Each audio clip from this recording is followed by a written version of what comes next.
often we try to protect ourselves in ways that become coping mechanisms, that become patterns of our life, that become part of what's called the pain cycle.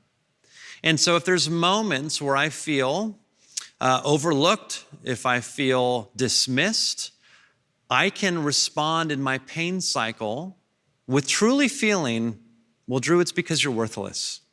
And I begin to fall into this reality where I begin to self-doubt, self-hate, self-loathe. I begin to disconnect myself from relationships. I begin to disconnect myself from God. I begin to disconnect myself from a healthier pattern of life. And then I feel even more alone, even more isolated, even more overlooked. And what happens is it can trigger that pain response even more. And I get wrapped up in this tornado.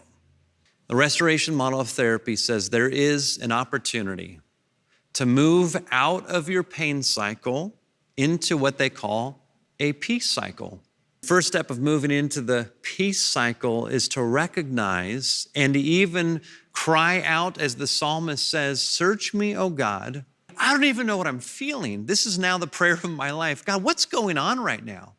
And as you move into reflection, it is this beautiful invitation to begin to reflect, what just triggered me?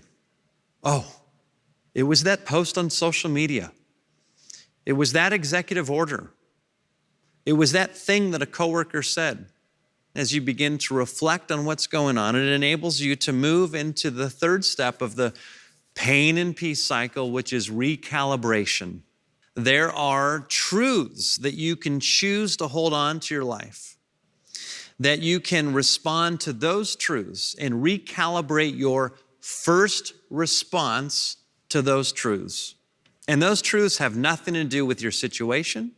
Those truths have everything to do with an unchanging God and an unchanging view of who God says you are.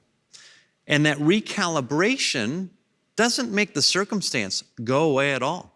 Rather than avoid, rather than try to go around, rather than running the opposite direction, I know that I have a God that walks with me through that pain, through that suffering, through that seemingly impossible situation. When I choose to enter into that peace cycle, it seems like that's where God does God's best work.